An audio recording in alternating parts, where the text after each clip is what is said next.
So this is part 2 on my thoughts about this beautiful quality of humility. So I thought I'd talk about how I got going on this topic, and it was about a year ago, I think, maybe 11 months ago, where more and more things were bubbling up in this country and around the world. And there were an abundance of people in all walks of life speaking out about what kinds of values we as a nation and we as citizens of this planet need to reestablish and embrace.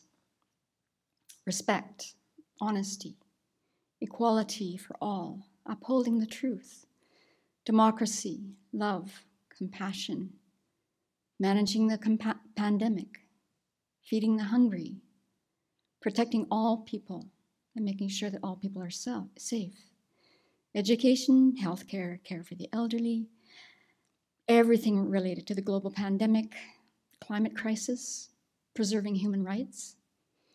And I was just thrilled. I've met so many people that I didn't know about before who are speaking up.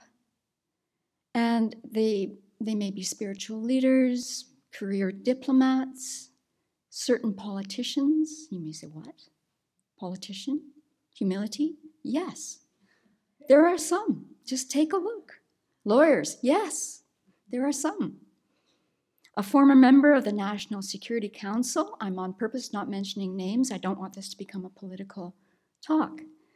Human rights activists, ambassadors, teachers, mothers, fathers, musicians, artists. The list goes on and on. Make your own list. And what has drawn me to each and every one of these people is their humility. So I'm finding more and more that this word humility or being humble is a button for some people. We encountered it recently at UU where, depending on your family origin, religion, background, it can bring up some unpleasant memories on how that word was interpreted. But really, I think and it's really hard to find a good definition of humility. I've been looking and looking these weeks. So the best one I like today, and it could change tomorrow, is this one that says the quality of not thinking that you are better than other people. So that's getting close, I think. So as I think about this quality of humility that I see in people that I so admire, I think I'm still sure that it's not something that we can just set out and cultivate, just sit down on the cushion and say, I want to be humble. I want to be, filled with humility. I think it's a byproduct of many, many, many things. And so if the person is not a spiritual practitioner, and many of these people that I can think of that have humility, I don't know if they are or not. I think some of them aren't. But what they have is a very healthy sense of self-confidence. And by that I mean they really know their good qualities, they know their assets, their skills, their talents. They recognize all of this has come from others. They're able to identify and speak about their faults and speak about those. And with that all in place, I think that's where we get our self-confidence from. Now, in a Buddhist thing, and in another talk, I'll talk about, where that can come from, like recognizing everyone has Buddha nature, but that's not where I'm going in this talk. That's later. And the other thing that I would say about the people that I see this in, this humility, is that, they're doing what they're doing, and there's no big deal. Like their eye is completely out of the way. So there's no sense of arrogance. There's no hint of arrogance in a person who has humility. So there's many things that can get in the way of this. There's many things we can get arrogant about. And you can pipe up and help me with this list. We can get arrogant about our physical appearance. We can get arrogant about our strength. What else? Our education. Our income. Family background. Culture. Country. Our scores. What? Our car. Yeah. Cooking skills. How well we can throw a ball. musical abilities, artistic abilities, skills with working with computers, machinery, cooking, you name it. Writing skills, right. Whether a certain cat likes us. Well, yeah.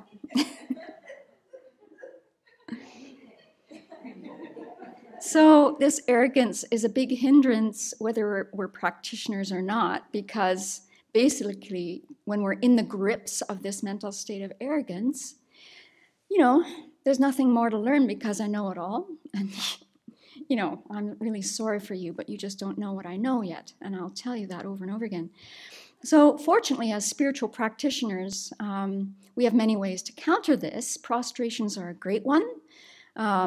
If you're doing it with the right motivation, you're getting down on the floor, your nose is on the floor, and we're really recognizing that we've made mistakes when we're purifying. So that is a big assistance there. And also, as long as our mind, if we're really cognizant of the fact that my mind is filled with ignorance, anger, and attachment, honestly, what is there to get arrogant about? But we can. So why is it so challenging in moments? Because I think we all suffer from this mental factor at certain times in our life. Why is it so challenging to express humility? And I wonder if at certain points in our upbringing, it was seen as a sign of weakness, when in actual fact, it's a sign of strength, tremendous inner strength. So there's some things that can fool me, maybe it's happened to you too, about thinking that I see arrogance in others when it's actually not the fact at all. And the first example that I can bring to mind is there was a guest here a few years ago. He's just the sweetest man. He spent almost 3 months with us. And when he first came, I was completely confused by the appearance that he was giving. So he was walking around like this. And in cartoons and children's stories, often the person who's arrogant is depicted in that way, like looking down their nose at you, right? But it didn't match with who he was. And I was really intrigued by this. And so finally, I called one of our friends who's an ophthalmologist, and I said, hey, is it possible that there's some kind of visual problem where a person has to tilt their head back to see properly? And she says, yes, absolutely. There is this condition. And she named the condition. I can't remember what it is right now, but she said, unless he has some kind of, glasses or something, he has to do this to get his eyes in balance so he can see.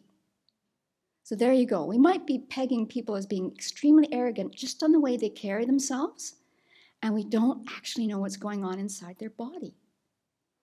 Or another thing that might confuse us is someone who is able to speak with clarity, with great wisdom. They can just spout things endlessly. And we think that they might be arrogant. But what's going on there? Well, in my mind, what's going on is I'm jealous. I'm jealous that this person knows so much and they can speak with such ease and clarity.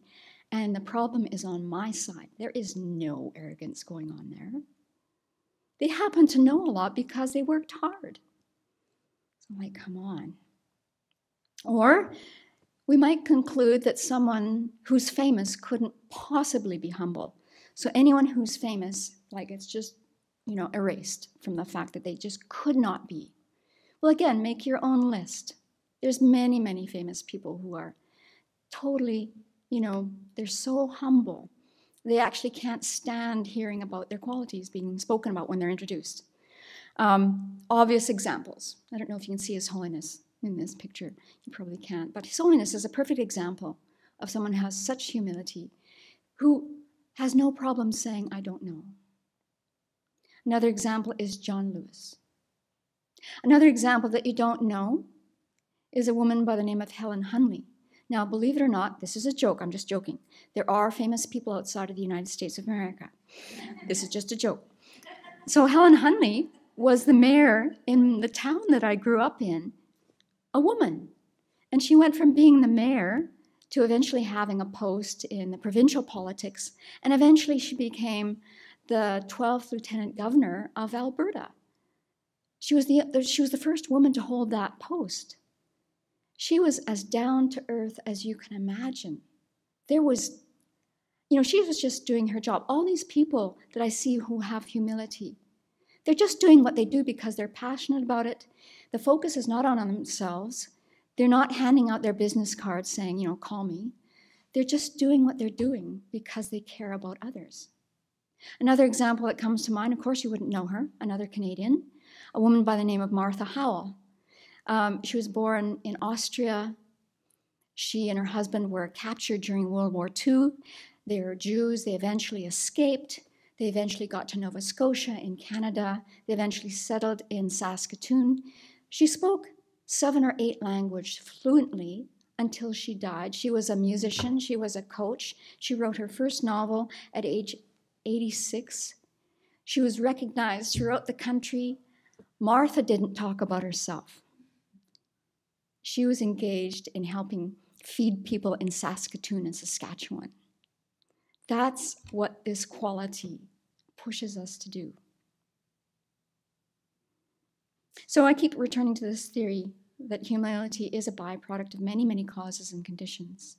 And I think for sure, absolutely, some people come into this life because of their past karma with being more predisposed to having that quality.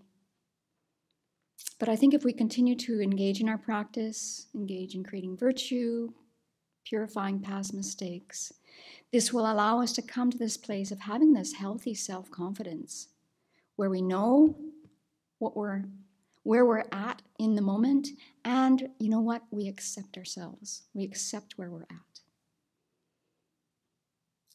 And so with that kind of place in our mind, then I think we can also be content. So next time I'm going to look at the 7 kinds of arrogance that are spoken about in Nagarjuna's text, Precious Garland.